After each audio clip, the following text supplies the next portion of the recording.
Hello everyone, welcome to JRF Adda. आप में से कई लोग असिस्टेंट प्रोफेसर बनना चाहते होंगे। आपने ड्रीम देखा होगा कि हमें असिस्टेंट प्रोफेसर बनना है। बट अगर बात करें तो क्यों आपने सोचा कि भाई हमें असिस्टेंट प्रोफेसर बनना है? तो बहुत सारे रीजंस हो सकते हैं कि आपको रिस्पेक्ट चाहिए, आपको स्टेबिलिटी चाहिए, आप कहीं ना कहीं आपको पसंद है टीचिंग करना, आपको पढ़ाना पसंद है, फाइनेंशियली आप स्टेबल हो जाते हैं।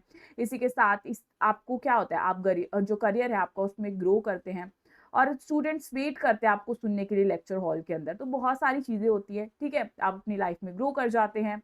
अब बात ये आती है कि अगर आपको असिस्टेंट प्रोफेसर इंडिया के अंदर बनना है तो आपको उसके लिए एक पाथ को फॉलो करना पड़ता है। एक स्टेप होता है उसके लिए, वो आता है आपका यूजीसी नेट एग्जामिनेशन, जो कि आपके लिए मैंडेटरी होता है कि आपको इसको क्लियर करना है।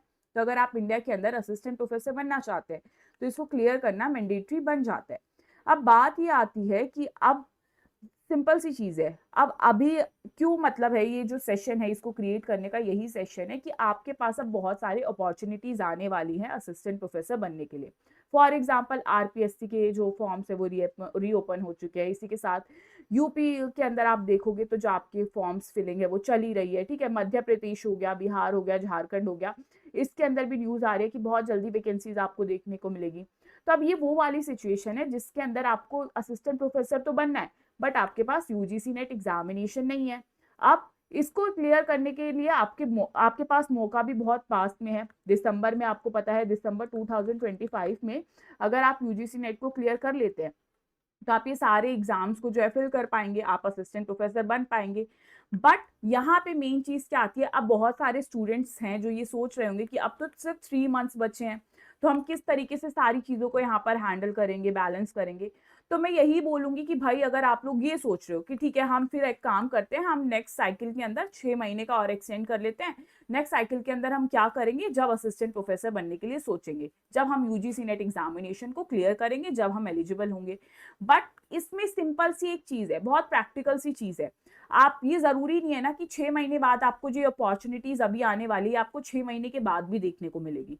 तो इस सिनेरियो में मैं यही बोलूंगी कि ये 3 मंथ्स को ऐसे लो कि भाई ये मेरे पास लास्ट चांस है। 3 मंथ में मेरे को दिन रात पढ़ना है, ठीक है, कैसे भी मुझे सारी चीजों को करना है जो भी इंपॉर्टेंट एग्जामिनेशन के अंदर आते हैं, और मुझे अपना यहाँ पर यूजीसी नेट को क्लियर करना है और असिस्टेंट प्रोफेसर के लिए यहाँ पर आगे बढ़ना है, एलिजिबल होना है मुझे। तो ये सारी सिचुएशन आपको देखने को अभी मिल रही है राइट नाउ।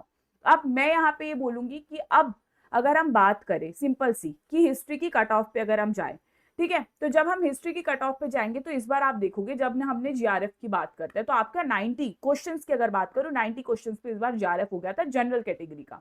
81 पे नेट हो गया था। तो आप लोगों को ये जो नंबर है बहुत कम लग रहे होंगे, डेफिनेटली कम लग रहे होंगे, बट इस चीज को जरूर देखना। ये इसलिए नहीं है कि आपका एग्जामिनेशन इजी आया था, ये इसलिए है आपका एग्जामिनेशन बहुत हार्ड आया था, बच्चों के लिए एग्जामिनेशन बहुत मुश्किल हो गया था करना, इसीलिए इतनी लो कट ऑफ आपको देखने को मिली थी। जैसे ओबीसी आपका देखो 86 पे जीआरएफ हो गया था ओबीसी का। सोचिए, पिछले बार जब अगर मैं बात करूं दिसंबर आपके 2024 की, उसमें 86 पे नेट हुआ था ओबीसी का, ओबीसी एनसीएल का। यहाँ पे इस बार जो नेट है आपका बेसिकली वो हुआ है 75 पे ओबीसी का। तो देखिए कितना जो कट ऑफ है वो कम गया था क्योंकि एग्जामिनेशन का लेवल बहुत हार्ड था। अब इस सिनेरियो में हम क्या करें, क्योंकि अब एग्जामिनेशन भी हार्ड आ रहा है, तो मैं यही बोलूंगी कि आपको गाइडेंस की बहुत ज्यादा जरूरत है। क्योंकि 3 मंथ्स वैसे बचे हैं, 3 मंथ्स में ऐसा तो है नहीं कि आप अपनी अलग एक खोज पे निकल सकते हो कि हम देखते हैं खुद से यहाँ पे कैसे कैसे हमें करना है। मैं ये भी नहीं कह सकती अभी तो आप पूरे 10-12 साल के प्रीवियस ईयर क्वेश्चन पहले देखो, एनालिसिस करो, फिर देखो मुझे क्या क्या करना है। तो यहाँ पे आप यही कर सकते हो कि भाई आप यहाँ पे एक बैच के अंदर इनरोल हो जाओ जहाँ पे आपको सारी गाइडेंस देखने को मिले, पेपर 1 भी मिले और पेपर 2 भी मिले, और इसी के अंदर आप यहाँ पे जेआरएफ अड्डा पे आ सकते हो। ठीक है, अभी बहुत अच्छा टाइम भी आपको देखने को मिलेगा, ठीक है, अभी आप 20% डिस्काउंट देख सकते हो। मैं ये कहूंगी कि ये लास्ट चांस है आपके पास, क्योंकि इसके बाद आपको बैच जरूर देखने को मिलेगा, ये डिस्काउंट शायद देखने को ना मिले, तो अभी आप इसके अंदर इनरोल कर सकते हो। और अगेन मैं यही बोलूंगी, अगर आप ऐसा सोचते हो कि नहीं अभी नहीं हो पाएगा, तो ऑलमोस्ट 3 मंथ्स अभी भी हैं।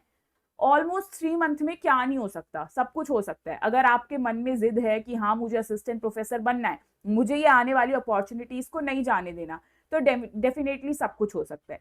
तो आप जरूर यहाँ पे जेआरएफ अड्डा के साथ जुड़ सकते हैं पेपर 1 पेपर 2 दोनों के लिए।